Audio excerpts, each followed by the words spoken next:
Awesome. So thank you, everybody. I really appreciate your interest in accessibility. And what I'd love to see is by a show of maybe thumbs up, how many people here are already doing accessibility in their workplace right now? How many people this is part of your job, part of your added responsibilities, part of the thing you're doing? We'll give everybody a second to either comment in the chat or give a thumbs up, and that would be super. Right? So we're seeing a distinct lack of thumbs up, my friend. I'm not okay. So let me do this. How many people here know accessibility is a thing and they're here to learn more about it? That's where you are. Thumbs up or a yes or a something in the chat or however you want to signify. Now we're starting, now we're rolling. There we go. Awesome. Well, you're in the right place. So my name's Dax Castro. I'm an Adobe certified PDF accessibility trainer. I'm also certified as an accessible document specialist. And matter of fact, Chad and I helped write the accessible document specialist test for the International Association of Accessibility Professionals, which is a big mouthful, but it's like the CPSM for accessibility, really. So today's session is what is accessibility and why does it matter? So we're going to really break this down to the basics.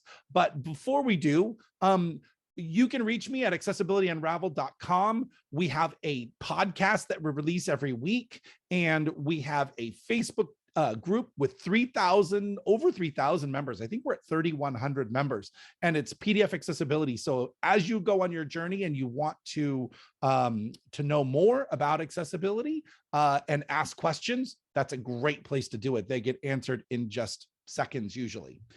So what is accessibility? Digital accessibility is a process of making digital products like websites, mobile apps, and PDFs and other digital tools and technologies accessible to everyone, which really means it's providing all users access to the same information, regardless of the methods they may use to perceive the content. So who is accessibility for, right? The truth is accessibility is for everyone. We think of curb cuts as you're going down the sidewalk and you want to get to that intersection.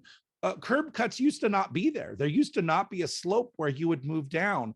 And those yellow rubber mats that you see, those weren't always there either.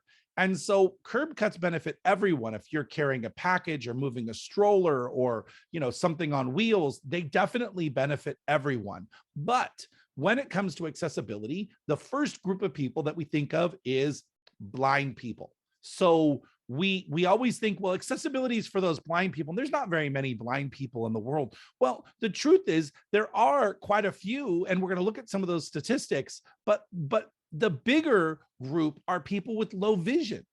And people with low vision make up the lion's share of people who might be digesting your document. And maybe they don't use a screen reader, which is a program that voices the text inside a document. Maybe they use a screen magnifier that just makes it big. I know myself, I hold down Control and Alt and use my scroll wheel to zoom into my browser, my email, Teams chat. If somebody's sharing a video in Teams, you can actually use the Control Alt to zoom into their video to kind of to see what's going on. And I do that quite a bit because of my lower vision. The other type of person that might benefit from accessibility is people with mobility issues. Now, this person here is sitting in a chair. He doesn't have the use of his hands or feet, and he has this device on his head.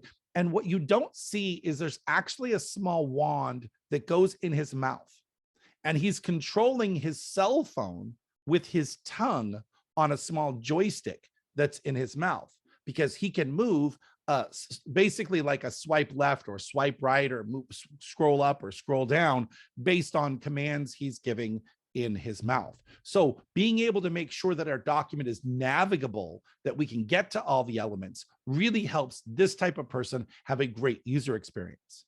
Now, myself, I am in full disclosure, I have ADHD, and you'll hear me talk very rapidly and sometimes go off on a tangent. And cognitive impairment might be a way you might describe some of that. But cognitive impairment is one of the hardest disabilities to compensate for when it comes to document creation, because everyone's ability is different. The way I perceive color, the way I look at a document, the way I organize the content visually, mentally, all of those things can be different from person to person. So how do we come up with a game plan for making it easy? Now, for me, I like to have all my headings a very logical and similar color, because it lets me know, it triggers my brain. That's a heading, that's a heading, that's a heading. And when they're all different colors, it makes me start to go off on a tangent. Well, why is that one pink? And why is this one green? And why is that one blue? When the designer might have just simply did it because it was part of the brand colors and they just wanted to make it colorful. So speaking of color, color blindness is also very prevalent. And I will tell you, if you're looking at these numbers, let's see if you can get them with me, right? 12, starting from the top left, we're going to go 12, 8, 6, 29. You might see 20, but it's 29, 57. Then on the bottom row, 5, and then 3. Some people say it's 8, but it's 3, 15. And then this is the one that always gets me. It is 74. But that light green just seems to blend in with the other oranges for me. So a lot of time I look at it very quickly and I'll say 71, which is incorrect, right? And then 5, right? And now you might be saying, well, color blindness, that doesn't affect very many people. Well, in fact, color blindness affects 8 to 12% of all males on the earth. And the more white the population is, the more prevalent, the higher. It can go up to 11 or 12%. If you're female, you have a 0.5%. And if you are a black or dark complexion, it doesn't have to be just African American or African. It can be any darker skin. You have less than 2% if you're a male, and less than 1% if you're female. So if you are a dark-skinned female, you have almost no chance of being colorblind. But I know someone who she's from Nigeria and happens to be colorblind. So to say that the statistics, just because they're small, don't matter, it definitely does matter. And all of us, we are making proposals, RFPs, packages, presentations for boards. And who is sitting on our boards? You can see from our image here, it's a lot of these guys, the old white guy group, right? And I will tell you that the chances of at least one of them on a panel of 10 being colorblind are very high.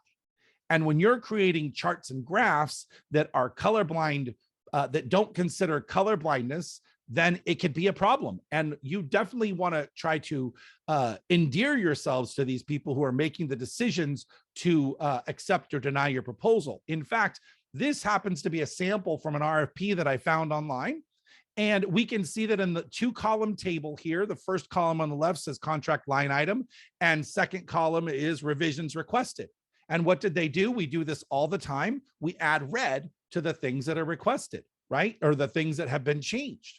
Now, I will show you something here. I am going to use a colorblind simulator, and I have to, because we're in Zoom, it doesn't like Zoom very much, but I'm going to put this on screen here. And now you should be able to see it. The item, the block on the left shows you what it looks like for someone who's colorblind. I don't know about you, but I can't see the red at all. It's a slight tinge of lighter black, maybe. But if I'm colorblind, do you think I'm going to tell you that I have this disability? Why should I have to disclose my disability to you? You should be thinking about, how can I make this clearer, especially when the document requirements or deliverables say that it must be accessible. So let's look at, how do you solve this, right? Well, if we were to make the text bold, right? And now we look at it with a colorblind checker, look what happens. Now it doesn't matter. It doesn't matter what color I made them. I can absolutely see what has changed versus what stays the same. And this is absolutely a principle of WCAG, of the Web Content Accessibility Guideline, that says you can't use color as the only means of communicating information. And in this instance, we see that we are just using the color red to differentiate the existing text versus the change text. But once we introduce bold, or we could use brackets or something else, Then now we've come up with a different way that doesn't rely on color. So if they can't perceive color, they can still understand and get the information, right? So how do we figure this out? What are the tools that we use? I'm sure you're all dying to know. Well, you probably already have one at your disposal.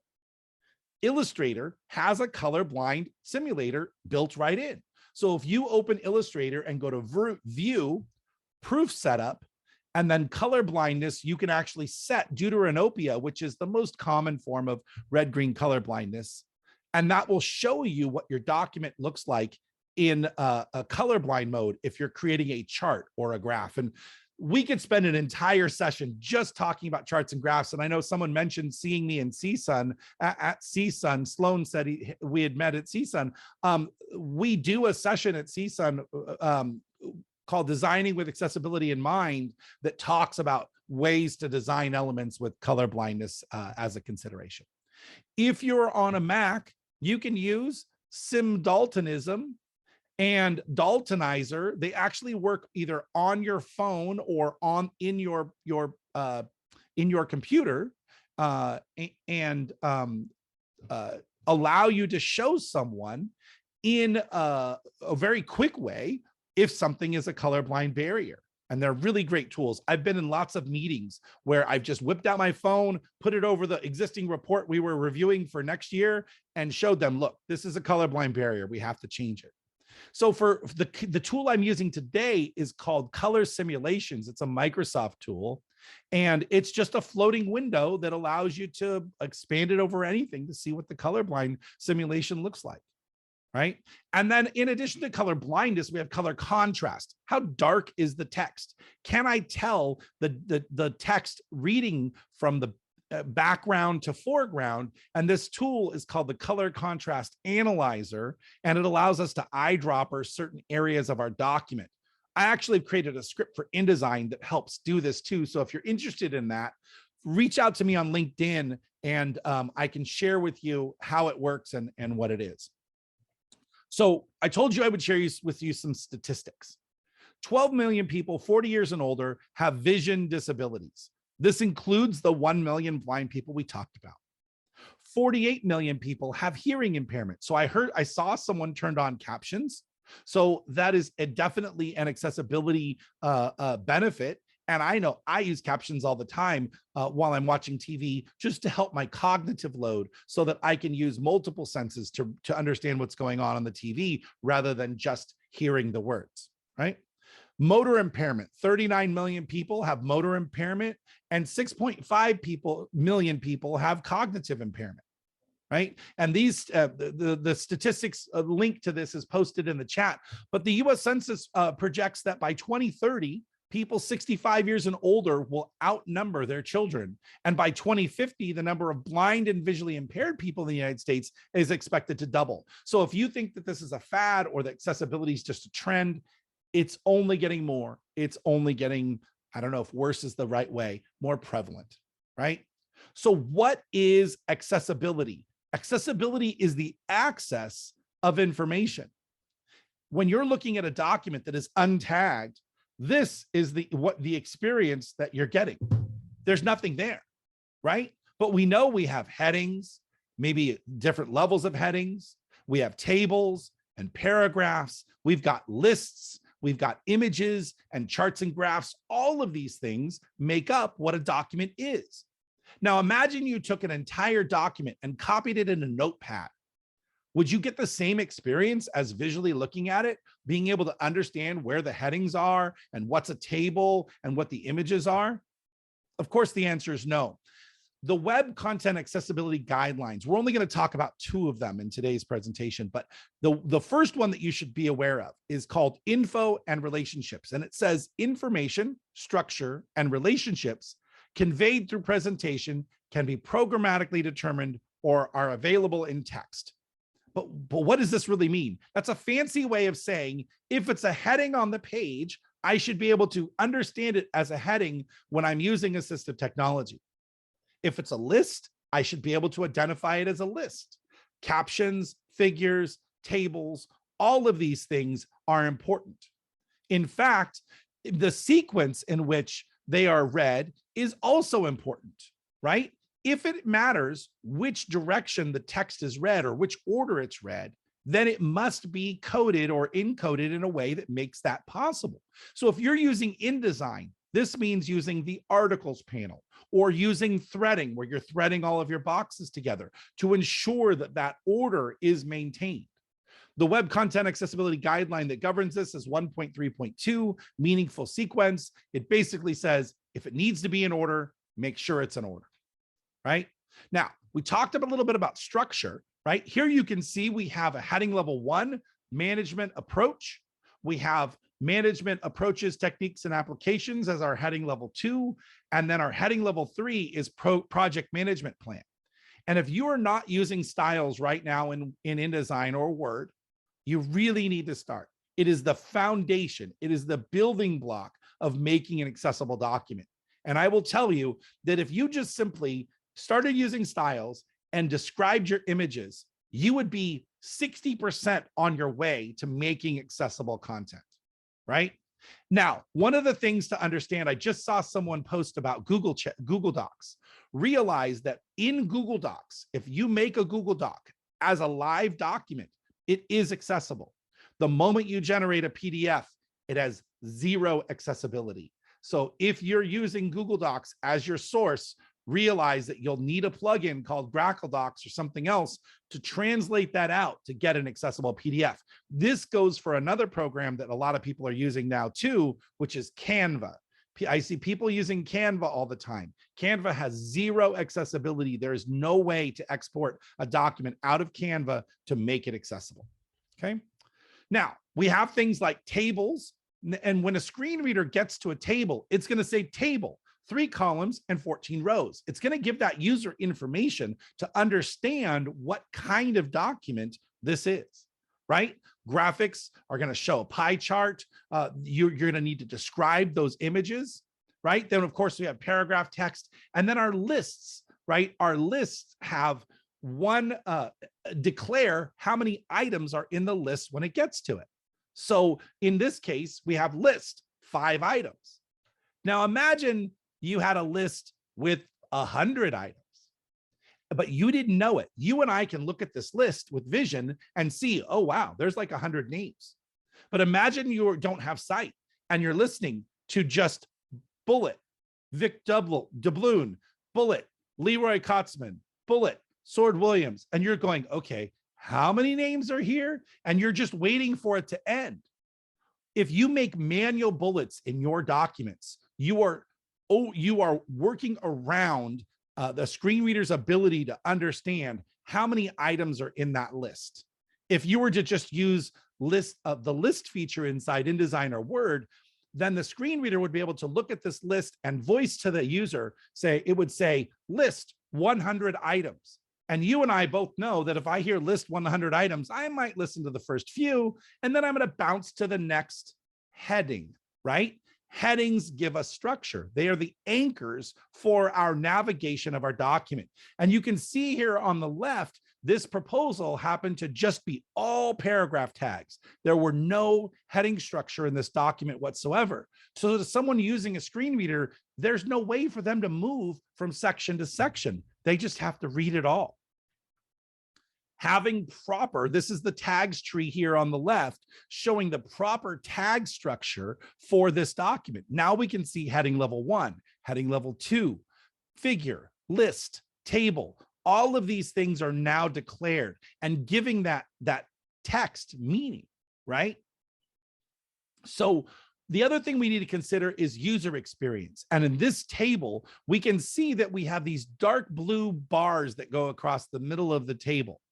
There is no way for a screen reader, a voicing technology, to know when to stop reading passenger rail transit multimodal, wow, that's a mouthful, multimodal integration studies and start reading the next header. It's just going to stack them. So if I'm down here under C-Tran, Mill Plain, Bus, Rapid Transit, I'm going to hear project name. It's going to read this entire sentence, then it's going to read this entire heading, and then it's going to read the text, right? So that's a barrier. you should really avoid creating tables this way. Instead, make a column off to the left and put that same label here. Now, no matter where it is in the table, it will read the table correctly. The other thing to consider here is we have all these little dots. How is that going to be read, right? Selected, dot, bullet. There's a lot of different ways to handle this. And I talk about this in some of my other classes, but the idea here is think about it. Maybe you put the word selected in white or gray in each one of the boxes where the dots are. And then the dots are just decorative. They're just laid on top. So what are some of the, yep, go ahead. A quick question about that, because this particular table is one that we see a lot in like Department of Defense, or like it's required to be in this format. Does it make sense for us to instead, like you said to put the white text? Is there any value to us thinking about maybe including like a second document that's designed specifically for folks that are using a screen reader? Because for something like this, like it's required to be this way, but I'm assuming we might be able to insert something to supplement. But which do you recommend, modifying this or doing something new? So the Web Content Accessibility Guidelines says that you can use an alternate format, right? So if you might put a link to an accessible version of this table right before the table as a little text link. And then what it does, there's a couple of different ways to handle it. It can go to a web browser and have a different version, or it can go to the appendix or a section at the back of your document that has a different version. Now, there are advanced ways, and if you're struggling with this, Chad Chilius and I can definitely help you. There are ways to keep this visually the same, but create a back-end user experience that allows the screen reader user to get a really robust experience, but we just don't have time to cover it in this session. But there is a way to manipulate these tags behind the scenes to give a different presentation than the visual presentation that's happening here. Yeah, and because I feel like for that, like most of us struggle to understand what this is saying, and it's the government's required format, right? So I feel like there would be a lot of people that would really benefit, even as we're reviewing the document, to make sure it's accurate. So, okay, that's really good advice, and I appreciate you weighing in on that. Thank you. Sure. And the other thing to remember is that this is considered a cognitive barrier. Having this text in a vertical alignment really is problematic. My wife is one of those people where I can read anything upside down, sideways, backwards, forwards. My wife, I have to turn the phone around if I want to show her something because she can't process it in a way without seeing it in the right orientation. And there are people like that all over. And so sideways text, while I understand it sometimes is necessary, really should try to be avoided, or just know that it's going to be a cognitive barrier. All right. How much time do we have left? Let's take a look. We are at about 34 minutes left. Okay, awesome.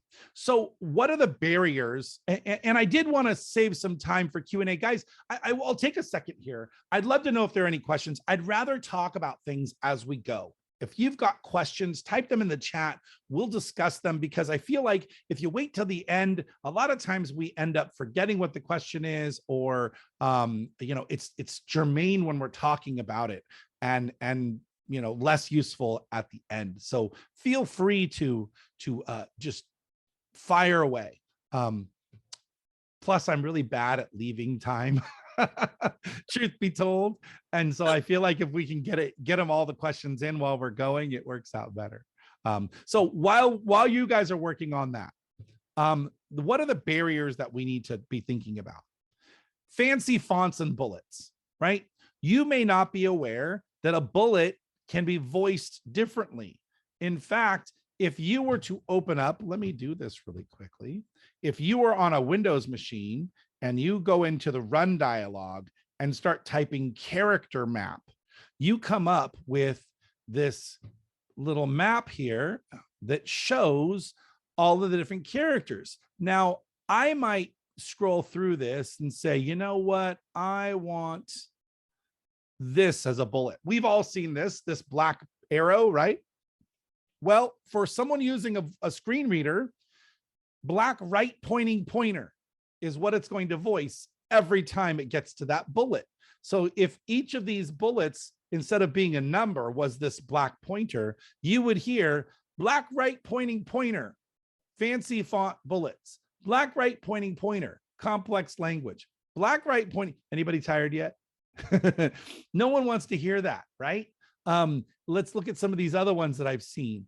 Now, this is one I see a lot. This is lozenge, right? So who wants to hear lozenge on every bullet? Now, this one is called dotted circle. And then there's one, see, I'm too far away to see it. One of the things to note is inside Word, there is a bullet, the default bullet. Matter of fact, let's open up Word real quick. Here is those list of names, right? So if we look at our default bullets, we have 2 bullets here. This is the default one for a second level. Let's zoom in. Okay. This bullet, if we were to define new bullet and go to symbol, we can see that this bullet, which was, I'm sorry, I'm going to do that one more time. Symbol. There we go. So, give me 1 second. The default second level bullet here is symbol, the small letter O. And so a screen reader is going to hear O, Vic Doubloon, O, Leroy, O, sword, O, biscuit, O after every one of those bullets. And it's the default second level bullet for Word. So if I were to come in here and go in and just select my normal bullet, and then let's just say these 3 people were underneath that person, these are all going to be read as O biscuits, O Bo, O Aristotle, every one of them, right? So realize that what bullet you make makes a difference in how it's going to be voiced on the other end, right? Yes, O biscuits, exactly, right? So we can change those, but just realize that that's an experience. Complex language, that means both complex in how we speak and how it's organized, right? When you use terms, fancy terms, I've got a handout called Writing for Accessibility that talks about, it's got a table that has the fancy, $10 word or phrase, and then how we can say that in plain English, right? Such that it is, or I mean, there's a whole list of them, but there's basically trying to keep our words as plain as possible so that people with cognitive abilities, different cognitive abilities, can understand. Of course, we know red-green combinations have a colorblind connotation. And so having things that are red and yellow and green, we see this all the time. We call it the stoplight syndrome, where, red is behind schedule, yellow is at risk, and green is on schedule or on budget. The problem with that is if you just have yellow, red, and green circles, you don't have an ability to tell one color from another, just like that text we were looking at before. So make a red square, a green triangle, and a yellow circle. And now it doesn't matter whether it's red, green, or yellow. I know the shape based on the coding that everything that's a square is behind schedule and everything that's a triangle is, on schedule, right? So using more than just color. And then, of course, color contrast, being able to make sure your text is dark enough. If we go back to our document here, let's actually go to the document in question. And if we look at some of this text, right, I am going to find something that's a little more.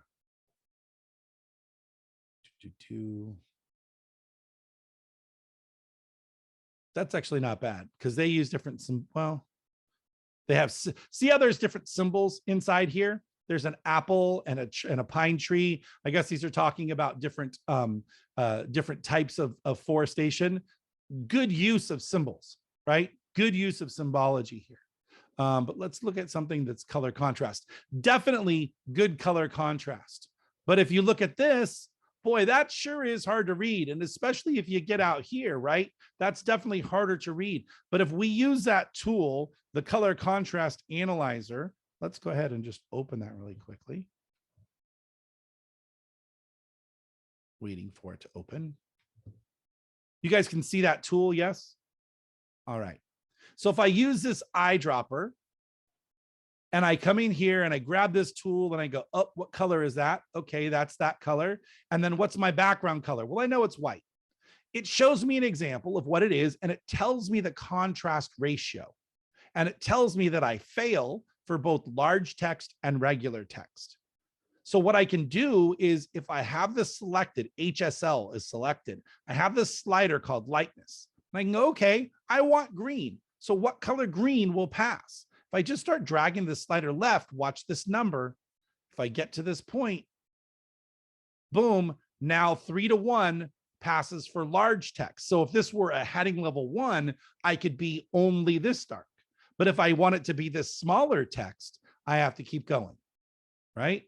And that is 4.5-to-1. Once I get past 4.5, now I know I'm compliant for small text too. Then I can just take this color, copy it into my InDesign file, and know that my colors are going to meet minimum color contrast. And more importantly, that people with low vision can actually see it, right? I mean, that makes a lot of sense. Okay. All right, let's go back. So items in red. So the question is from Nora, what's your recommendation for when we're submitting proposals specifically with the customer's brand colors? Well, here's the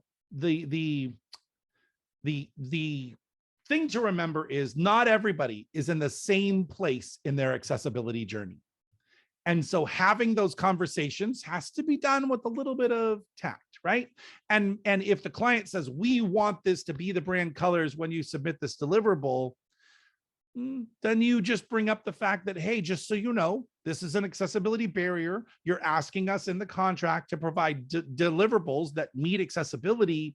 We're at an impasse here. We just need your guidance. And if they say, we don't care about color, we just want to make this our brand colors, we want it to be what we want it to be, then maybe you have them just sign an email or something that says, hey, we realize that we're doing everything but this color contrast thing. Or you can submit, usually what I think is always best is when you approach it with, hey, here's 3 other color choices that would still meet minimum color contrast and are similar to your brand colors. And most of the time they say, sure, why not? We've got to pass accessibility. They don't know the solution. They're relying on you. And when you bring them the solution, when you present them the problem, then that really helps get buy-in. It's when you just say, well, this doesn't meet contrast. And they're like, I don't even know what that means, let alone what to tell you the solution is, right? So making sure that you've got that solution really helps kind of grease the wheels to make things move. Did that answer your question?